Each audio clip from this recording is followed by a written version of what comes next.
तुमने attack on Titan कभी देखा हो या ना देखा हो, लेकिन तुमने लिवाई एकरमैन का नाम कहीं ना कहीं पे तो जरूर सुना होगा, फिर चाहे वो यूट्यूब शॉर्ट्स हो या फिर इंस्टाग्राम रील्स। लिवाई हमारे रियल वर्ल्ड में फेमस है ह्यूमैनिटी के सबसे स्ट्रॉन्गेस्ट सोल्जर के नाम से। और आज हम बात करने वाले हैं लिवाई के बारे में, कैसे वो बचपन में अंधेरे में रहता था, भूख से तड़पता था और बदबूदार गलियों में घूमता था, लेकिन आज वही लिवाई एकरमैन बन चुका है ह्यूमैनिटी का सबसे स्ट्रॉन्गेस्ट सोल्जर। तो शुरू करते हैं।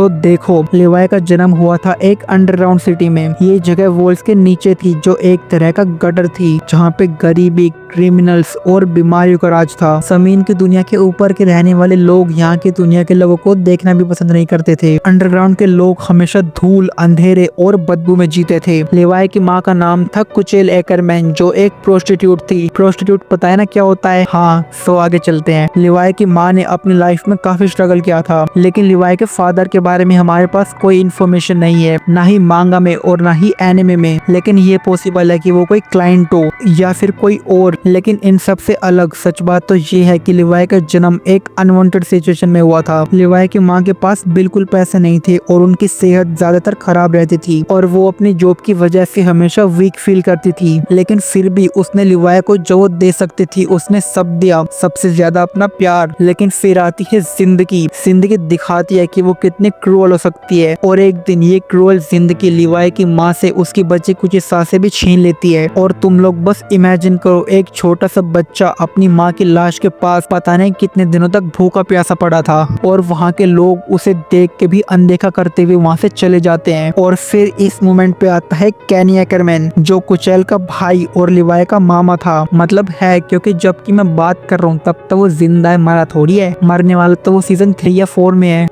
कैनी एक किलर था, एक नोटोरियस क्रिमिनल जिसे पूरा अंडरग्राउंड जानता था। जब उसने देखा कि उसकी बहन मर चुकी है और उसकी डेड बॉडी के पास एक बच्चा पड़ा हुआ है, तो वो उस बच्चे को उठा के अपने साथ ले आता है। लेकिन कैनी लिवाई को उसकी माँ जैसा प्यार नहीं देता, लेकिन कैनी उसे जीने का तरीका सिखाता है। कैनी लिवाई को सिखाता है कि किसी पे भी ट्रस्ट मत करो, खासकर इंसानों पे। और कैनी लिवाई को सिखाता है अगर तुम्हें जिंदा रहना है तो तुम्हें हथियार उठाना पड़ेगा और दूसरों को मारना पड़ेगा, तभी तुम खुद सर्वाइव कर पाओगे। और फिर कैनी लिवाई को एक कोल्ड ब्लडेड फाइटर बनाता है। कैनी लिवाई को सिखाता है कैसे ब्लेड चलानी है, कैसे दुश्मनों को डराना है, लेकिन इमोशंस कैसे फील करना है। ये चीज कैनी ने लिवाई को कभी नहीं सिखाई। और हाँ, लिवाई के बचपन का ज्यादातर हिस्सा भूख, गरीबी और बदबू में गुजरा है। अंडरग्राउंड की जिंदगी काफी गंदगी और बदबू से भरी हुई थी। बचपन में लिवाई को हमेशा गंदे कपड़े पहनने पड़ते थे और गंदा खाना खाना पड़ता था, और वो हमेशा बदबू वाली गलियों में घूमा करता था। लेकिन जब लिवाई ने अपनी लाइफ को थोड़ा अपने कंट्रोल में किया, तो लिवाई ने अपनी एक छोटी सी हैबिट बनाई, जो थी सफाई करना। लिवाई के लिए सफाई करना बस एक तरह का कंट्रोल था। जहाँ पूरी दुनिया मैसी थी, वहाँ पे लिवाई की जगह सबसे अलग दिखा करती थी। तभी तुमने नोटिस किया होगा, लिवाई हमेशा अपने सराउंडिंग को साफ रखता है। ये उसकी एक सर्वाइवल मैकेनिज्म है, जो उसने अपने बचपन की गंदगी से एक तरीके से एस्केप किया है। इसके अलावा जब लिवाई थोड़ा बड़ा हुआ, तो उसने अंडरग्राउंड में अपनी एक छोटी सी टीम बनाई। यानी उसकी मुलाकात हुई 2 लोगों से, जो धीरे धीरे करके उसकी फैमिली जैसे बन गए, जो थे फार्लन क्रच और इजाबेल मैंगोलिया। फार्लन था एक क्लेवर और एक शार्प माइंडेड इंसान जो हमेशा प्लान बनाया करता था। इसके अलावा इजाबेल थी एक एनर्जेटिक और इनोसेंट लड़की, जो लिवाई को अपना बड़ा भाई मानती थी। ये तीनों लोग एक साथ मिलके अंडरग्राउंड में छोटी मोटी चोरी करते थे और क्राइम करते थे। अंडरग्राउंड में ये एक छोटी सी गैंग बन चुके थे। लिवाई, जिसे हमेशा अकेला रहना पसंद था, लेकिन जिंदगी में पहली बार उसे किसी से दिल से अटैचमेंट हुई थी। चलो अब देखते हैं कि उनके पास ओडीएम गियर कहां से आए। सरफेस के ऊपर की दुनिया में एक नया वेपन आया था, जिसे बोलते हैं ओडीएम गियर। ये एक ऐसा डिवाइस था जो स्काउट यूज करते थे टाइटन्स के अगेंस्ट उन्हें मारने के लिए। लिवाई और उसकी गैंग ने इस गियर के बारे में सुना था, और वो लोग इस गियर को मौका देकर चुरा भी लेते हैं। जब लिवाई ने पहली बार ओडीएम गियर का यूज किया, उसके नेचुरल रिफ्लेक्सेस और एकरमैन ब्लड की वजह से वो एक मॉन्स्टर जैसा बन गया। उसकी स्पीड, कंट्रोल और प्रिसिशन देख के सभी लोग शॉक हो गए। इजाबेल और फार्लन भी ओडीएम गियर के साथ प्रैक्टिस करते हैं, लेकिन वो कभी भी लिवाई की सराउंडिंग को मैच नहीं कर पाए। शायद इसकी वजह थी लिवाई का एकरमैन ब्लड। बाकी तुम्हें क्या लगता है, क्या कोई लिवाई की स्पीड और प्रिसिशन को मैच कर सकता है या नहीं? Let me know in the comment section. So देखो, अंडरग्राउंड में एक नोबेल फार्लन और लिवाई को एक डेंजरस मिशन देता है, और वो मिशन था एरविन स्मिथ को जान से मारना, जो उस टाइम सर्वे कोप्स का एक राइजिंग स्टार था। लिवाई का प्लान सिंपल सा था, स्काउट में घुस जाओ और उसी वक्त एरविन को मार दो। लिवाई, इजाबेल और फार्लेन ये तीनों के तीनों स्काउट्स को ज्वाइन करते हैं और डिसाइड करते हैं कि यही उनकी टिकट बनेगी उनके रिसोर्सेज के पास जाने की। लेकिन जो उन्होंने सोचा था वो इतना आसान नहीं था। एडविन स्मिथ को मारना सबसे ज्यादा डिफिकल्ट था क्योंकि वो स्काउट्स का एक बहुत ही इंपॉर्टेंट मेंबर है। सो चलो मैं तुम्हें वो सीन बताता हूँ जब लिवाई और एडविन पहली बार मिले थे। सो देखो, लिवाई और उसकी गैंग अंडरग्राउंड में चोरी करके भाग रहे थे। तभी वहाँ के लोग एमपी को बुलाते हैं। एमपी मतलब कि मिलिट्री पुलिस। लेकिन वहाँ पे एमपी की जगह पे आते हैं हमारे स्काउट्स जो थे एडविन और उसकी टीम। तभी लिवाई और उसकी टीम वहाँ से भागने की कोशिश करती है, लेकिन वो इतने स्मार्ट नहीं थे कि एडविन को धोखा दे सके और फिर एडविन अपनी टीम के साथ उन्हें पकड़ लेता है। लेकिन लिवाई की ओडियम गियर हैंडल करने की स्किल इतनी अच्छी थी कि एडविन उससे इम्प्रेस हो जाता है और उसे ऑफर देता है स्काउट्स को ज्वाइन करने का। लेकिन हमारे लिवाई का तो प्लान यही था कि स्काउट्स ज्वाइन करके एडविन को मारना है। सो इसीलिए लिवाई बिना किसी दिक्कत के एडविन की बात को मान लेता है और फिर लिवाई और उसके दोस्त पहली बार एक मिशन पे बाहर जाते हैं जो था टाइटन्स को मारना और डाटा कलेक्ट करना। लिवाई और उसके दोस्तों को लगता है कि टाइटन्स को मारना हलवा है, मतलब कि वो आराम से सरवाइव कर जाएंगे। लेकिन तभी रियलिटी उनके सामने आती है और वो देखते हैं कि टाइटन्स कितने खतरनाक हो सकते हैं। तभी वहाँ पे एक एबनॉर्मल टाइटन आता है और वो स्काउट्स की आधी टीम को खा जाता है जिसमें लिवाई के फ्रेंड्स भी शामिल थे। तभी पीछे से लिवाई आता है और अपने दोस्तों की डेड बॉडी देख के उसका दिल टूट जाता है। तब लिवाई बिना एक भी वर्ड बोले अपना ओडियम गियर को निकालता है और अपनी ब्रूटलनेस दिखाते हुए उस टाइटन को इतने गंदे तरीके से मारता है। लिटरली उसकी बॉडी पूरी तरीके से फाउंटेन बन जाती है और उसकी बॉडी के हर पार्ट से खून के फव्वारे बहने लगते हैं। और तब वो मोमेंट आता है जब लिवाई फाइनली समझ जाता है कि असली दुश्मन एडविन नहीं बल्कि टाइटन्स हैं। और देखो, लिवाई पहले एडविन को मारना चाहता था, लेकिन जब उसने अपने दोस्तों को खोया सो लिवाई के अंदर एक खालीपन सा आ गया। लेकिन फिर भी एडविन लिवाई को एक डायरेक्शन देने की कोशिश करता है। एडविन लिवाई को बोलता है, तुम्हें लगता है कि तुम मुझे मारकर जीत जाओगे या फिर तुम उन टाइटन्स को मारना चाहते हो जिन्होंने तुम्हारे दोस्तों को मारा है। ये लाइनें सुन के लिवाई का दिल अंदर से और ज्यादा खाली हो जाता है। लेकिन तब लिवाई डिसाइड करता है कि वो अपने दोस्तों की डेथ का बदला लेगा, वो भी टाइटन से। और ये वो मोमेंट था जब लिवाई 100% लॉयल हो जाता है स्काउट्स के लिए और फिर धीरे धीरे करके वो बनता है लेजेंड। और फिर लिवाई को टाइटल मिलता है ह्यूमैनिटी का सबसे स्ट्रॉन्गेस्ट सोल्जर। सो ये था लिवाई एकरमैन का पास्ट जो कि नाइटमेयर से कम नहीं था। एक बच्चा जो अंडरग्राउंड सिटी में भूखा मर सकता था और अपनी माँ की लाश के पास पता नहीं वहाँ पे कितना दिनों तक भूखा प्यासा पड़ा रहा। लेकिन जब उसे चांस मिला सो उसने अपनी स्किल को ग्रो किया और अपने ब्लड लाइन और अपनी विल पावर के दम पे बन गया एक लेजेंड। और आज लिवाई का नाम टाइटन्स के लिए मौत का दूसरा नाम बन चुका है। सो ये थी हमारी लिवाई की छोटी सी स्टोरी। आई होप तुम लोगों को इसमें मजा आया होगा और तुम्हें इसमें कुछ नई इन्फॉर्मेशन जरूर मिली होगी। बाय द वे, तुम्हारे लिवाई को लेके क्या ओपिनियन है? Late me know in the comment section और हम मिलेंगे नेक्स्ट वीडियो में। तब तक के लिए बाय बाय।